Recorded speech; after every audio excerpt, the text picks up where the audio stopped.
तुम्हाला डायबिटीस आहे आणि शुगरची लेवल कंट्रोलमध्ये ठेवायची. माझी डायबिटीस कंट्रोलमध्ये आहे, मला काही त्रास होत नाही. ही योग्य आहे का? मित्रांनो, माझं नाव डॉक्टर अभिजित पळशीकर आहे. मी कार्डिओलॉजिस्ट म्हणून मागची 18 वर्ष काम करतोय. मला पेशंट नेहमीच विचारतात की शुगर कंट्रोल ठेवायची म्हणजे नक्की काय करायची?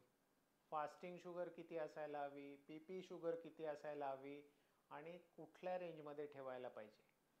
खरं सांगू का मित्रांनो, फास्टिंग शुगर ही 120च्या खाली असणं गरजेचं आहे. पोस्ट मील शुगर ही 140च्या खाली असणं गरजेचं आहे. पण गंमत अशी होते की डायबिटीसचा पेशंट तपासायला शुगर जाताना 2-3 दिवस गोड खाणं बंद करतो, 4 चकरा जास्ती मारतो, 2 गोळ्या जास्ती खातो.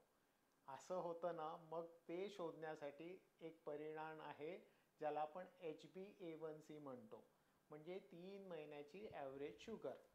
मी फक्त याच्याकडे बघत असतो. म्हणजे असं बघा की HbA1c हे 7च्या खाली असेल, म्हणजे 7च्या आत घरामध्ये हे असेल तर डायबिटीस कंट्रोल आहे असं मी मानतो. आणि HbA1c 7च्या खाली असेल तर हृदयामध्ये चोकअप येत नाही. भले तुम्हाला हृदयाचा त्रास असो वा नसो, डायबिटीसच्या पेशंटला चोकअप येण्याची शक्यता नॉर्मल माणसापेक्षा थोडीशी अधिक असते. त्यामुळे त्यांना HbA1c हे 7च्या आत असणं गरजेचं आहे. मग भले तुम्ही आहाराने, व्यायामाने किंवा गोळ्यांनी कंट्रोल करत असाल बेहतर, परंतु HbA1c नेहमी 7च्या आत प्लीज खाली ठेवा.